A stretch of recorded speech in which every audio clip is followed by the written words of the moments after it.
Question, we go back to Ryan Elijah, and Ryan, you'll direct your question to Terrence Walker. I believe I know from past debate where you all stand on gambling, and Terrence, I'll direct this to you, yet there are a number of casinos in Fort Wayne that operate legally, we might add, under a state law that allows that. Looking forward, a two-part question. First of all, how would you have handled this situation? Of course, a lot of money was spent with different fees, different consulting, if you were the mayor before, and then also moving forward with these casinos, and many charities in town rely on those casinos, yet some probably take advantage of that law. Would you allow it at the state level, or are you okay with those casinos out there?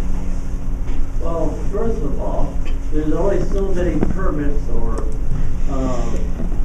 rights to have a casino in the whole state of Indiana.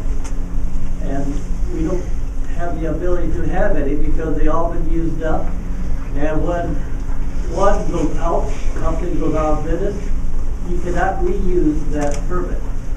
So there isn't any problem on that because we can't deal with the first one. So I think that gambling is kind of the questionable side. I think it would be more of a kind of a dangerous side. I'm not too fond of it. Right? I used to be for some of that, but I'm only for it when you're dealing with having houses for sale and you can't get rid of them. People have a lottery ticket to buy this house, costs $100 or something of that nature, then you can have a nice house for that $100 if you want it. That's about as far as gambling I think it should be. Thanks. All right, with the first 1 minute comment, we start back here alphabetically. We start with Liz Brown. Liz? Well, I was vocal from the first day I came into office and found out that the mayor was spending thousands, hundreds of thousands of dollars on lobbyists and gambling, casino reports and studies, none of which show that it would be beneficial for this community. And my fear would be if we were elected to another term, we will try that all over again. So I've been out front on that from the beginning that we shouldn't have it here. It's not going to be beneficial, and we've wasted way too much money on consultants and studies to prove that. But more importantly, with what we have going on here, we need to work with our state legislators. When you have those sorts of organizations going on, you want to make sure that they're following the rules and any loopholes have been closed. We've had some very high-profile arrests in the paper with respect to gambling and charities that are not following the rules, and that hurts other businesses that are here. And it actually gives all the charities in those a bad name as well. What we don't see with this administration is we don't see a good relationship with our state legislators. We don't see any action. We certainly don't see that with our city council, and that will have to change. Thank you. One minute comment for Doden. Well, let me be clear. I'm not for gambling on many different fronts. I think from a philosophical point of view, I think it just doesn't really create jobs, and not certainly sustainable jobs. And you know, my administration is going to be really focused on making sure that we're bringing the appropriate kinds of jobs to Fort Wayne with a higher average wage that we can then reverse the trend that we see ourselves in today.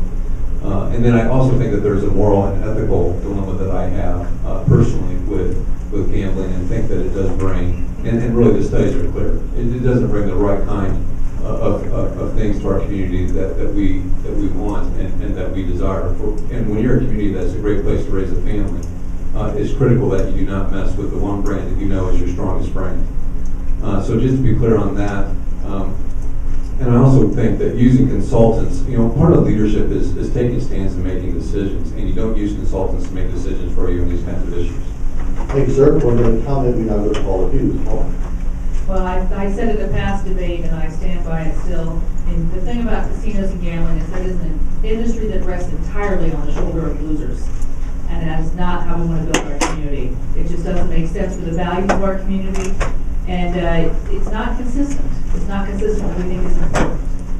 I will say that 15 years ago, when the state of Indiana first started talking about casinos, it was attractive to people because it was throwing off some tax revenues. Everybody wanted to get their hands on that.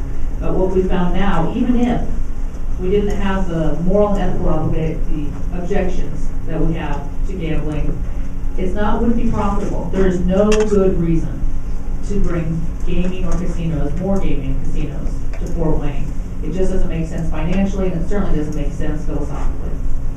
Thank you. And 1 minute comment, Fred Osheskie, right? Yes, Fort Wayne is known as the city of churches, and I do not believe that a casino will do anything to show that Fort Wayne is the kind of place that people want to do businesses.